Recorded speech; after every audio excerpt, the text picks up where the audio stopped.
Well, amid the bombardments of Gaza, there's to be an extraordinary session today of the Arab League foreign ministers, this in Cairo, called at the request of the Palestinian mission.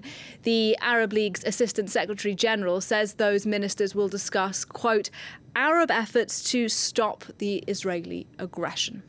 Well, to talk a bit about that, our chief foreign editor, Rob Parsons, is with me in the studio. Rob, tell us a bit more then about this Arab League meeting and what, if anything, what chance you think it has of achieving very much today? Well, there's not very much chance, I would say. But the Arab League meetings has a bit of a feel of the days before the Abraham Accords. We've been talking for the last few years about normalization of relations between Israel and a succession of Arab states, and even very recently the possibility of a deal with Saudi Arabia. Mm-hmm. For the moment, at least, that seems to be off the table, although who knows what will happen a little bit further down the road. But yeah, this is a meeting that's been called by the Palestinians to see whether the Arab states can put pressure on Israel by using bilateral contacts or international organizations like the United Nations to put pressure on Israel to hold back on its bombardment of Gaza and to stop, if it's even thinking about it, the idea of a ground offensive against Gaza.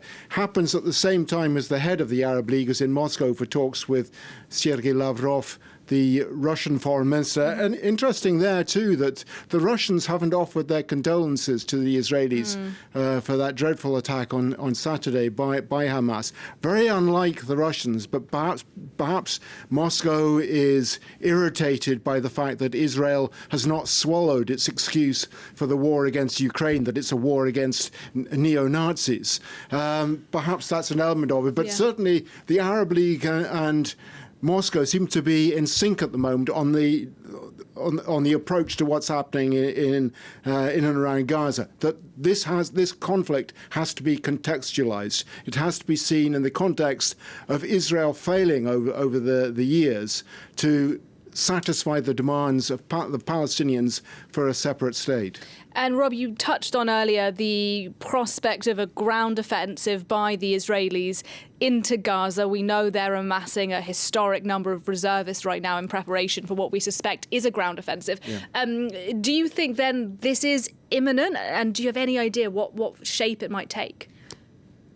Hard to say what shape it's going to take, but it does feel as if it's imminent, certainly. If you call up 300,000 of your soldiers and mass them on the border with Gaza, it suggests that you're thinking very seriously about a ground offensive. And given the fact that the mood in Israel is hardening rather than softening at the moment, as the information comes out in more detail about what happened on Saturday when Hamas attacked the kibbutzes along the edge of Gaza, and the horror throughout Israel and the desire as a consequence for revenge, I think it's very, very likely there will be a ground offensive. Plus, if we consider the political moment as well, Benjamin Netanyahu is in a very difficult place. He's got his back against the wall. He's been prime minister for 16 of the last 27 years.